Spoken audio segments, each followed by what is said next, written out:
지난 수요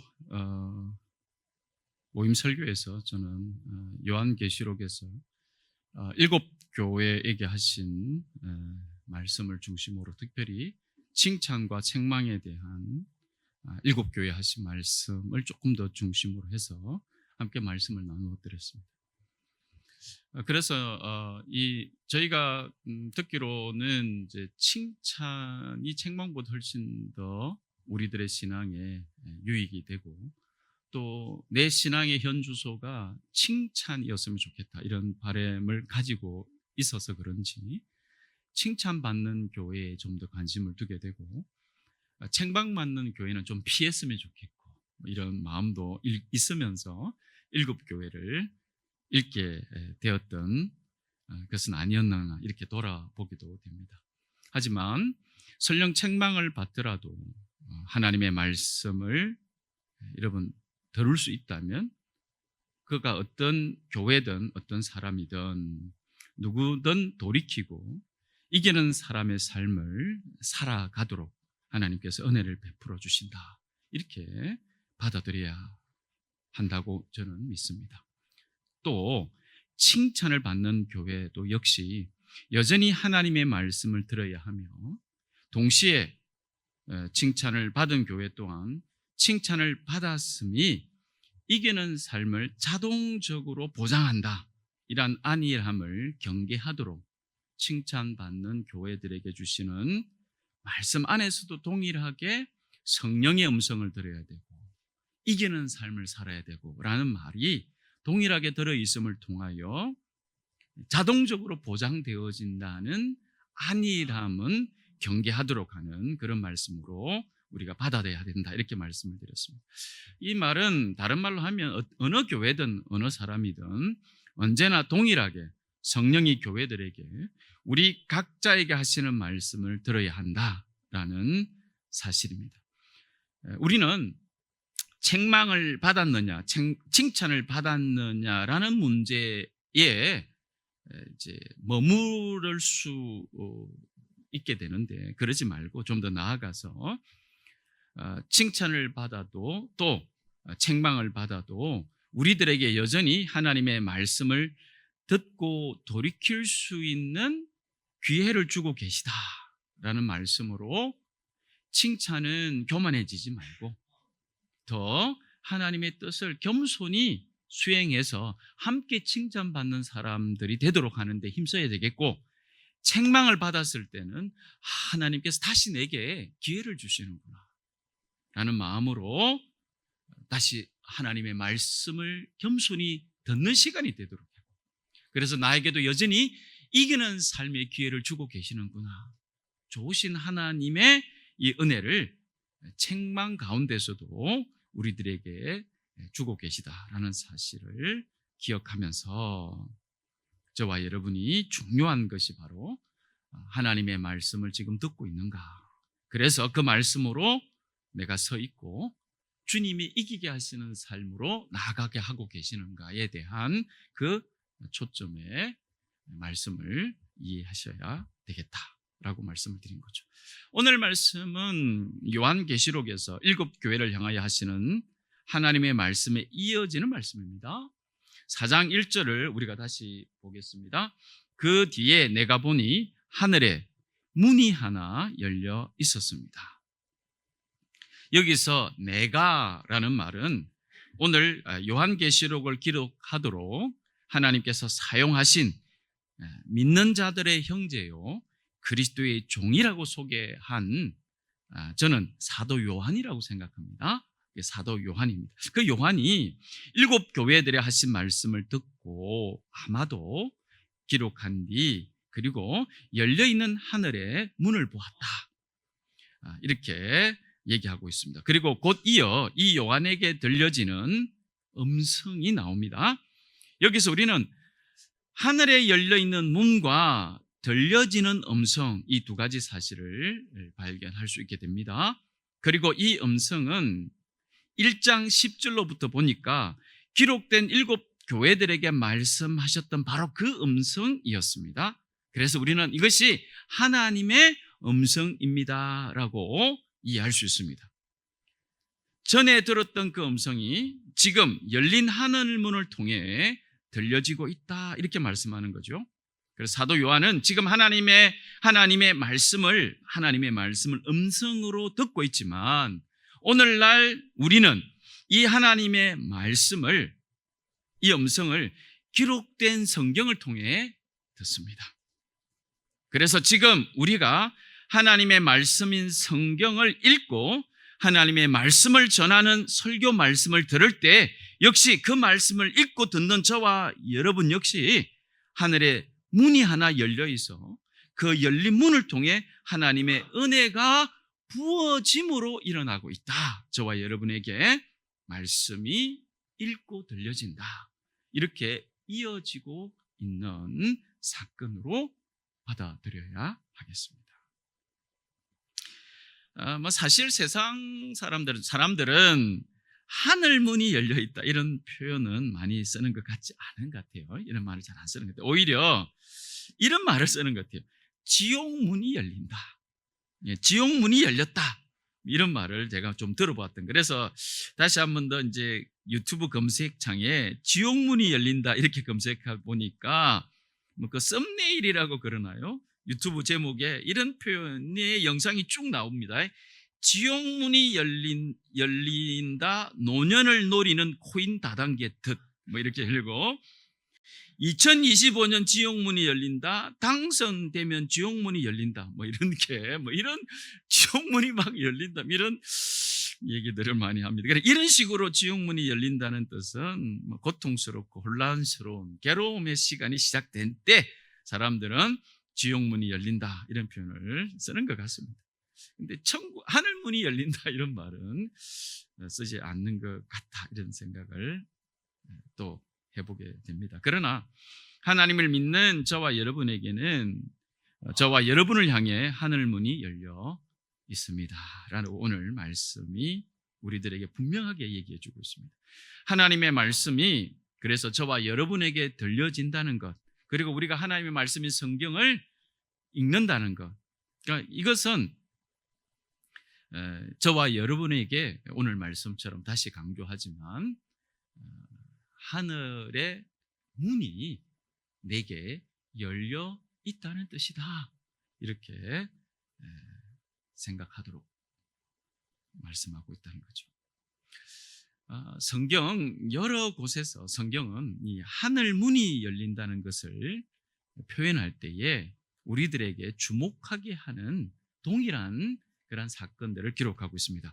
자, 예수께서 세례 요한에게 세례를 받으시고 물에서 올라오셨을 때에 이러한 내용을 기록한 마태복음 3장 16절과 17절을 보니까 이렇게 말씀하고 있죠. 예수께서 세례를 받으시고 곧 물에서 올라오셨다. 그때에 하늘이 열렸다.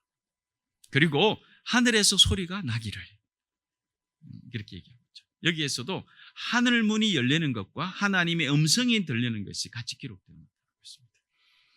에스겔서 1장 1절과 3절 구약에서도 그렇습니다. 나는 하나님이 하늘을 열어 보여주신 환상을 보았다, 이렇게 에스겔이 얘기하면서 주님께서 바벨로니아 땅의 그 발 강가에서 부시의 아들이 나 에스겔 제사장에게 특별히 말씀하셨으며, 그러니까 하늘이 열리고 하나님이 말씀하시고, 선지자들에게도 하나님께서 그들을 통해서 말씀을 기록하게 하실 때도 동일하게 하나님의 음성이 들리는 것과 하늘 문이 열리는 것을 기록하고 계시다는 것을 확인할 수 있습니다.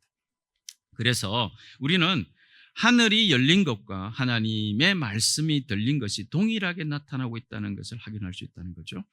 이렇게 성경 여러 곳에서 하늘 문이 열려 하나님의 말씀이 들려지는 장면을 우리가 확인할 수 있게 해줍니다. 자, 두 번째로 열린 하늘 문을 통해 말씀이 들려질 뿐만 아니라 또한 우리가 드리는 예배 역시 이 열린 하늘문과 연결되어 있다는 것을 알 수 있습니다. 오늘 본문인 요한계시록 4장에서 사도 요한이 열린 하늘문을 통해 본 환상이 무엇입니까? 여러분, 하늘문을 통해 열린 환상, 여기서 이 환상에 있어서 우리들에게 중요한 것을 보여주는 것이 바로 하나님 보좌 앞에서 드려지는 천상의 예배였습니다. 24장로, 네 생물, 천사들, 모든 피조물들이 밤낮 쉬지 않고 보좌에 앉으신 분을 찬양합니다. 여러분, 우리는 이런 이해가 좀 어려울 수 있습니다. 예배를 쉬지 않고 어떻게 드릴 수 있냐? 쉬지 않고 뭐 이렇게 생각하죠. 힘들어서 어떻게 드려? 1시간도 못 드려가지고 뭐 이렇게 막 몸을 막 비트는데 이 예배를 영원히 드린다? 이러면 죽을 것 같다. 이런 생각을 혹 유혹적으로 할 수 있습니다. 저는 했습니다. 제가 신학교 때 이 말씀이요. 밤낮 쉬지 않고 어떻게 이 예배도 잘 못 드리는데. 그래서 제가 철야를 했습니다. 교회에서. 왜냐하면 이 문제를 해결하지 않고서는 안 되겠어요. 그래서 한 일주일을 교회에서 철야를 했어요. 네. 하나님, 실은 자신이 없습니다. 어떨 때는 예배가 은혜로운데 어떨 때는 막 졸리고 힘들 때가 있거든요. 허벅지 꽂으면서 막 예배 드릴 때도 있어요. 특히 교육자로 이제 있다 보면 오후 예배가 정말 힘들어요. 뭐 새벽부터 막 와서 이제 교회 사역을 하다 보면 오후 저녁 7시 예배는 정말로 막 하나님 앞에 이렇게 막 하려고 그래도 막 이렇게 졸음이 눈이 막 감기고 그래서 막 허벅지에 멍이 들 정도로 막 이렇게 꼬집고 이랬던 기억도 있거든요. 교인들 잘 모르잖아요. 근데 이런 예배를 내가 영원히 드렸는데 막 이렇게 하니까 막 어떻게 해야 될지를 모르겠더란 말이죠. 그래서 내가 하나님 앞에 일주일을 철회하면서 물어봤어요. 하나님, 내 지금 솔직히 자신 없는데 이게 좀 무슨 말씀입니까? 이렇게 되는데 그에 대한 응답으로서 제가 경험한 것은 이 천상의 예배처럼 내게 예배를 한번 경험하게 해주셨어요. 내가 그 예배를 드리면서 내린 결론이에요. 하나님, 이런 예배라면 영원히 드리는 이 예배 할 수 있을 것 같습니다.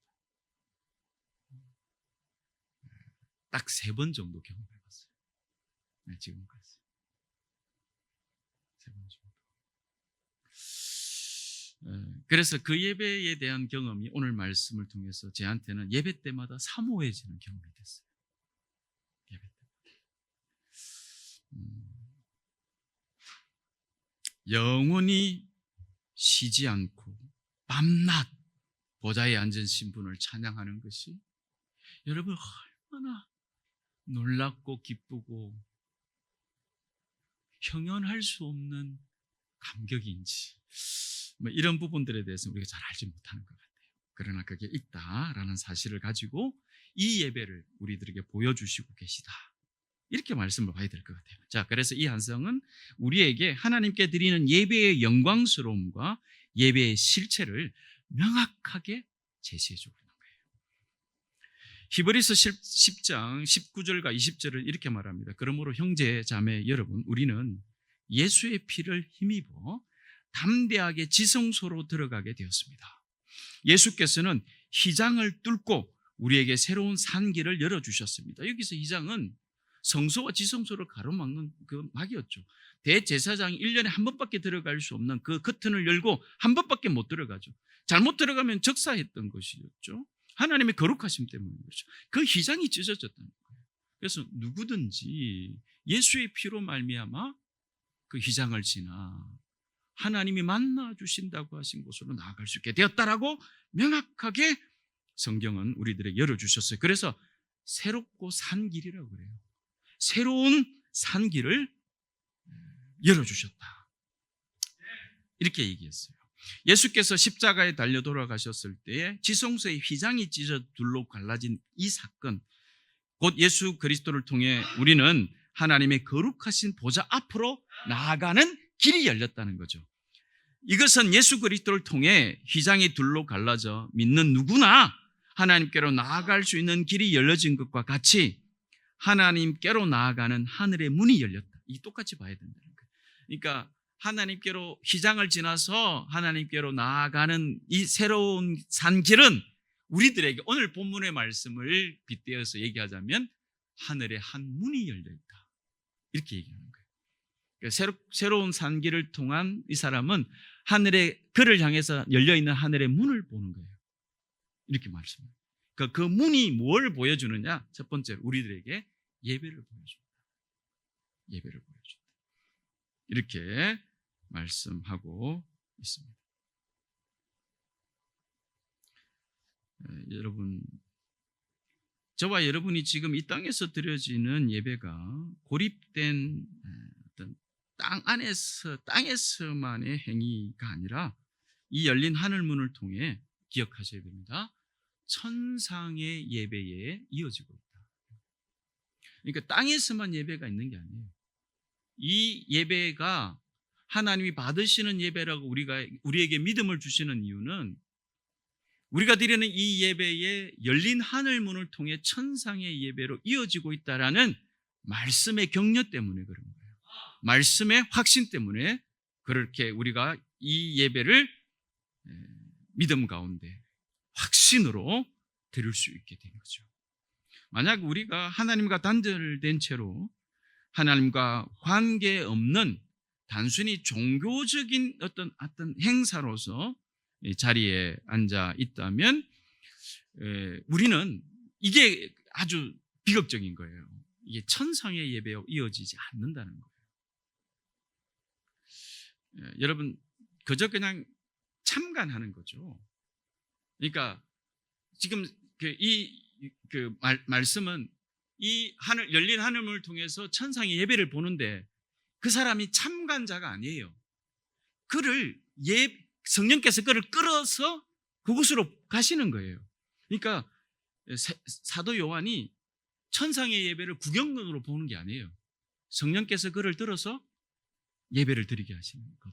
이걸 기억하셔야 되는 거죠. 그래서 우리도 예배에 있어서는 절대로 참관자나 예배 구경꾼이 아니다라는 거예요. 그런 신분이 다르다는 거예요. 우리는 예배자라는 거죠. 이 땅에서 거룩하신 하나님을 찬양하고 증거하는 예배자, 바로 그 예배자는 천상의 예배에 참여하는 예배자라고 성경은 우리들에게 말씀하신다. 저는 이렇게 확신하는 거예요. 자, 마지막으로 우리를 향해 열린 이 하늘문을 통한 하나님께서 하나님의 백성들의 삶을 축복하신다라는 말씀을 또 기억하게 하셔요. 그러니까 열린 하늘문을 통해서 하나님의 음성과 그 음성을 통해서 하나님을 예배하는, 그리고 이것을 통해서 하나님은 하나님의 백성들에게 무엇을 열린 하늘문을 통해 주시는가, 이거예요. 자, 신명기 28장 12절입니다. 주님께서는 그 풍성한 보물 창고 하늘을 열어 주시고 당신들이 하는 모든 일에 복을 주실 것입니다. 이렇게 약속하고 계셨어요. 하나님의 백성이 하나님의 말씀을 따라 살아갈 때 보내주신 이 땅에서, 하나님이 보내주신 이 땅이죠, 하나님을 예배하며 살아감으로 천상의 예배에 참여하게 되고 그에게는 그 열린 하늘문이 축복의 통로가 되게 하신다라는 것입니다. 그 문이 풍성한 보물창고와도 같이, 누구에게요? 그에게 보물창고와도 같이, 이렇게 말합니다. 자, 그러나 그 뒤에 나오는 신명기 28장 12절 뒤에 나오는 23절에는 이런 말씀도 있습니다. 당신들 머리 위에 있는 하늘은 놋이 되어, 쇠, 이게 되어서 비를 내리지 못하고 곧 하늘의 문이 닫힌 것과 같은, 하나님의 응답이 막혀버린 것 같은 하늘을 두고 살아가는 사람들도 있다라고 얘기해 주시는 거죠. 자, 오늘 우리가 읽은 4장 1절을 다시 보겠습니다. 그 뒤에 내가 보니 하늘의 문이 하나 열려 있었습니다. 여기서 열려 있었습니다라는 이 말은 제가 잘 인용하지 않는 헬라어로 에노오그메네이 이렇게 씁니다. 에노오그메네이. 제가 헬라를 잘 설교 중에 안 쓰다 보니까 자, 이 단어는 그 어법상 이 수동태이면서 완료형이에요. 이 말은 무슨 얘기냐면 열려 있다라는 이 말은 수동태라는 것은 누군가에 의해서 열려 있다는 거죠. 그게 누군가가 누구냐? 이게 바로 주님이라는 얘기죠. 그 다음에 헬라어에서 완료형은 지금까지 계속되고 있다 이런 시점을 얘기해요. 그래서 주님으로 인해서 열린 그 문은 지금도 여전히 열려 있는 상태다라고 우리에게 말씀해 주고 있는 거죠. 이렇게 이해하시면 될 것 같아요. 그리고 요한계시록 3장 7절입니다. 그래서 거룩하신 분, 참되신 분, 다윗의 열쇠를 가지고 계신 분 이렇게 얘기해요. 여시면 닫을 사람이 없고 닫으시면 열 사람이 없는 그분이 말씀하신다. 이렇게도 분명히 소개하고 계세요. 여러분 그리고 나서 누구든지 내 음성을 듣고 문을 열면 내가 그에게로 들어가 그로 더불어 먹고 그는 나로 더불어 먹으리다. 마음의 문은 자신이 열 수 있어요. 그러나 하늘 문을 자신이 열 수 없어요. 그러니까 오해하시면 안 되는 거죠. 하늘 문을 내가 열 수 있다 이렇게 생각하면 돼요. 마음의 문은 열 수 있어요.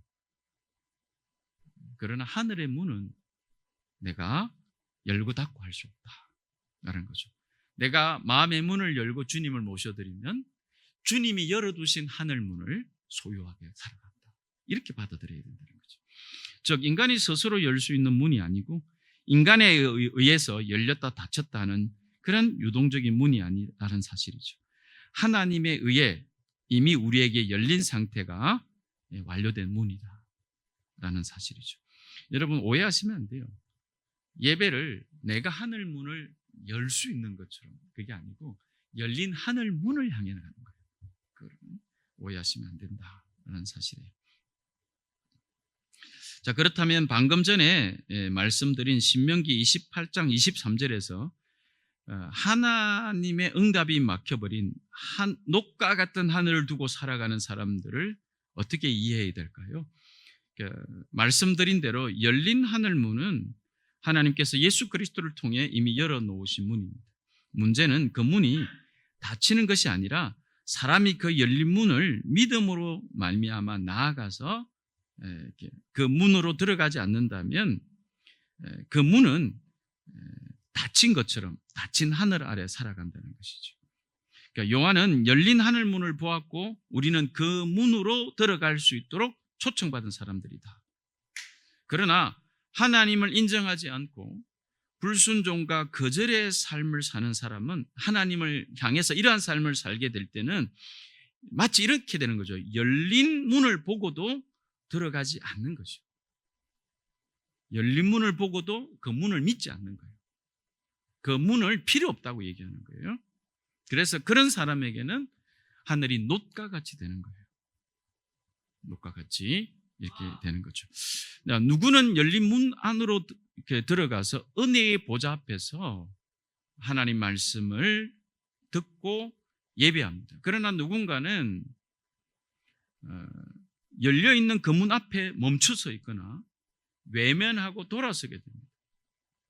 그 문 앞에서 주저하거나 외면한 사람은 스스로 닫힌 하늘 아래 살아가는 것과 같습니다.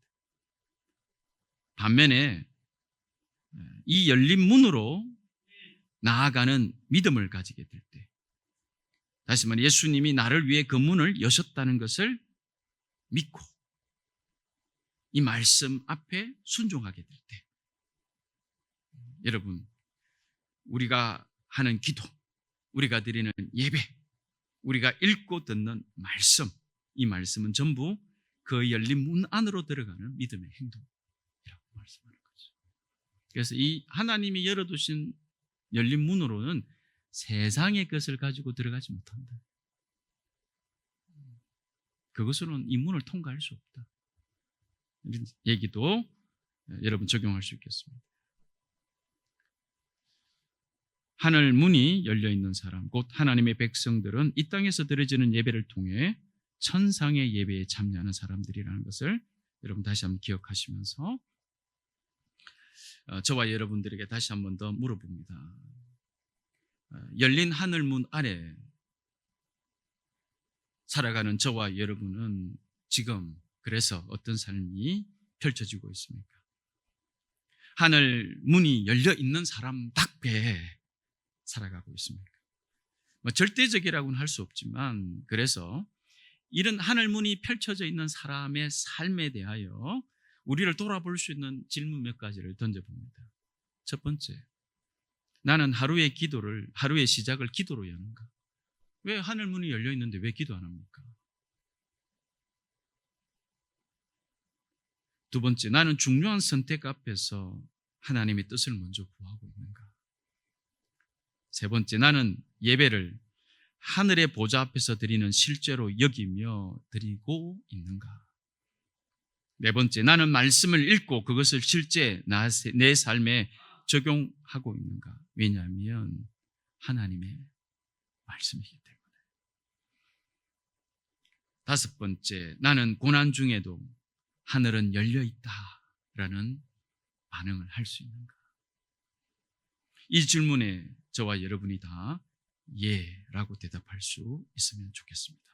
조금 부족하지만 그렇게 될 날을 기대하고 살아가는 저와 여러분들이 되는 줄 믿습니다. 제가 운동은 좋아하는데 보는 거는 별로 안 좋아합니다. 그런데 이제 좀 지나다 보니까 꼭 누구 탓을 하는 건 아닌데 이제 운동 보는 것을 또 좋아하게 되기도 됐더라고요. 이게 보는 게.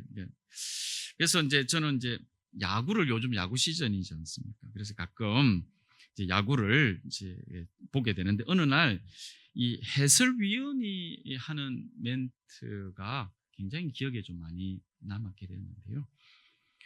그가 이렇게 얘기를 했습니다. 야구는 좌절 금지 스포츠다. 좌절하지 않는다.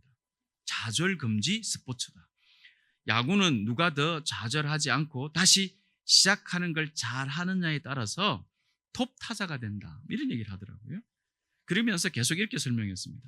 야구에서 톱 타자라고 하면 보통 3할대를 친다는 거예요. 3할대를 조금 넘어치는 사람을 톱 타자라고 얘기한대요. 그러면 3할대가 뭐냐? 10번 타석에 들었으면 3번 안타를 치는 거예요. 3번 안타. 이걸 톱 타자라고 그러는 거죠. 그러니까 10개 중에 7개는 못 치고 3개는 친다, 이런 뜻이죠. 그러면 투수가 타자한테 던지는 공의 개수를 보면 한 타석당 투수가 한 타자한테 적어도 3개 이상은 던지거든요. 그래야 스트라이크 3개가 되면 아웃되잖아요. 그래 3개 이상은 던져야 돼요. 물론 뭐 2개 쳐서 파울로 죽기도 하지만 평균적으로 그렇다는 거죠. 뭐 축구 좋아하시는 분한테 죄송합니다만 야구 얘기를 계속해서. 그래서 던지기 때문에 자신에게 날아온 공 30개나 40개 중 3개를 치면 리그 상위 타자가 된다, 이런 뜻이란 거예요. 그러니 확률적으로는 90%가 공을 못 쳐도 좌절하지 말라는 거예요. 왜냐하면 다시 그 다음에 오는 공을 기다릴 줄 알고 칠 수 있는 타자가 톱 타자가 된다는 거예요. 그러니까 대부분이 많이 다 톱 타자라 하더라도 많이 못 쳐요. 많이 못 쳐요. 그러니까 한두 개 못 쳤다고 해서 나는 끝났다, 이렇게 야구 선수는 생각하면 안 된다는 거예요. 그 해설위원이 말해요. 그래서 야구에서는 대부분의 공을 못 치는 게 너무 당연하고, 그걸 당연하게 받아들이고 좌절하지 않을 때에 그 다음 오는 공을 칠 수 있는 기회를 가지게 된다는 거예요. 공은 계속 온다는 거예요. 그게 기회가 되어지면. 그래서 야구를 좌절 금지 스포츠다, 이렇게 얘기하는 거예요. 이 얘기를 들으면서 제가 조금 아직 약한가 봐요.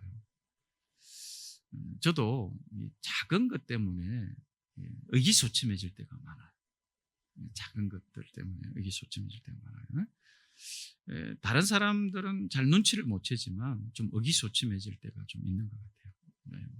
여러분들은 어떠실지 모르지만 저도 뭐 제가 살아가는 삶의 여러 상황 속에서 예기치 못한 것들이 막 발생하게 될 때 믿음으로 담대 이렇게 잘 안 될 때가 있어요. 막 이렇게 풀이 죽기도 하고, 이것도 어떻게 하냐, 이렇게 이제 고민스럽게 되기도 하고 막 이래요. 그러나 제가 확신 있게 말씀드릴 수 있는 것은 있어요. 그럼에도 불구하고 저는 이걸 믿어요. 믿음으로 주님 앞에 나아가 하나님의 말씀을 붙잡고 하나님을 예배하며 하나님의 은혜를 따라 이것은 계속 열려 있어요. 이게 계속 열려 있다. 그러니까 계속 열려 있는 하나님의 은혜, 약속 이것을 붙들어야 돼요. 네, 이건 분명히 말씀드릴 수 있어요. 마치 우리가 좌절하지 않는다는 게 아니라 좌절이 올 때에 기회가 사라졌다, 문이 닫혔다 이렇게 생각하지 말라는 거예요. 여전히 열려 있다.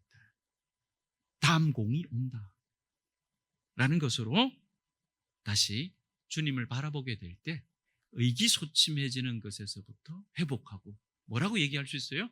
모든 것이 합력하여 선이 되는구나, 하나님이 이기시는구나 라고 함께 고백하며, 그래서 다른 연약한 형제들을 도와주고 세워주게 되는 그 자리로 우리를 나아가게 하시는 그런 단단한 음식을 먹을 수 있는 그런 사람들로 저와 여러분들이 세워지게 됨을 경험하게 될 줄로 저는 믿습니다.